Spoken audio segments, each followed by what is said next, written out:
Hi friends, நம்ம விஜய் மல்லி ஸ்டோரியோட upcoming episode எப்படி இருக்க போகுது அப்படிங்கிறத இந்த வீடியோவில் பார்க்க போகிறோம். மெயினாக வந்து பார்த்தீங்கன்னா வந்துட்டு அதாவது நம்ம அன்னபூர்ணி அம்மாவும் ஒரே விஷயந்தான் சொன்னாங்க, அதே மாதிரி ராஜியும் வந்து ஒரே விஷயந்தான் சொன்னாங்க. ஆனால் வந்து ராஜியோட பேச்சு தான் இங்கே வந்து ரொம்பவே கவனத்துக்குரியது அப்படிங்கிற மாதிரி எடுத்துக்கிறாங்க. அப்படிங்கிறது யாருனாலையும் பொறுத்துக்கவே முடியல.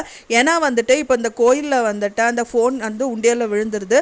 அது எடுக்கிறதுக்கு வந்து பார்த்திங்கன்னா அந்த கோயில் தர்மகர்த்தாவை பார்த்து பேசலாம் அப்படிங்கிற மாதிரி நம்ம அன்னபூர்ணி அம்மா சொல்கிறாங்க. ஆனால் அந்த அன்னபூர்ணி அம்மா சொன்னது வந்து அவங்க ராஜி வந்து ஏற்றுக்கவே இல்லை. ஏன்னா வந்துட்டு அவ்வளோ சீக்கிரமாக அந்த ஃபோனை எடுத்துக்க முடியும் நீங்கள் நினைக்கிறீங்களா, என்ன நினச்சிட்டு இருக்கீங்க, போலீஸ் கேஸ் ஆகிடும் அப்படிங்கிற மாதிரி வந்து நம்ம ராஜி சொல்கிறாங்க.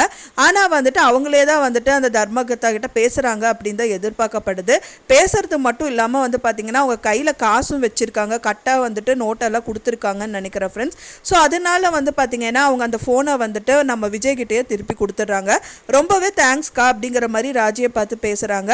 பார்த்து பேசுனது மட்டும் இல்லாமல் வந்துட்டு அந்த தர்மகர்த்தா வந்துட்டு அவங்க விஜய்கிட்ட சொல்கிறாங்க, எக்கார்ந்து கொண்டு உங்கள் அக்காவை வந்துட்டு எதுவும் மறந்துடாதீங்க அப்படிங்கிற மாதிரி சொல்கிறாங்க.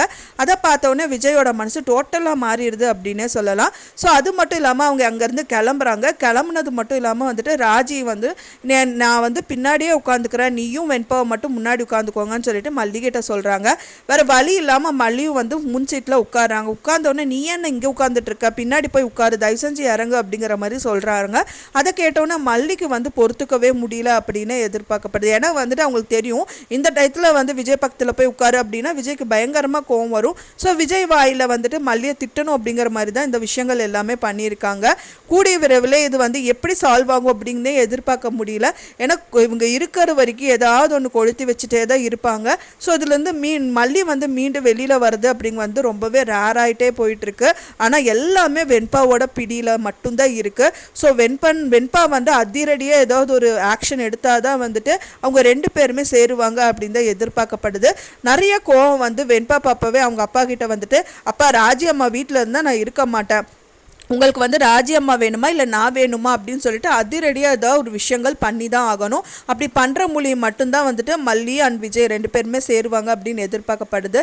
நீங்கள் என்ன நினைக்கிறீங்க அப்படின்னு சொல்லிட்டு எனக்கு மறக்காமல் கமெண்ட்லாம் ஷேர் பண்ணுங்கள். நான் சொன்ன இந்த தகவல் உங்களுக்கு பிடிச்சிருக்கும்னு நினைக்கிறேன் ஃப்ரெண்ட்ஸ். பிடிச்சிருந்தால் மறக்காமல் லைக் பண்ணுங்கள், ஷேர் பண்ணுங்கள், கமெண்ட் பண்ணுங்கள், சப்ஸ்கிரைப் பண்ணுங்கள். மேலும் இன்னொரு மல்லி சீரியல் அப்டேட்டோட நெக்ஸ்ட் மீட் பண்ணுறேன். தேங்க்ஸ் ஃபார் வாட்சிங் மை வீடியோ ஃப்ரெண்ட்ஸ். நெக்ஸ்ட் வீடியோவில் பார்க்கலாம்.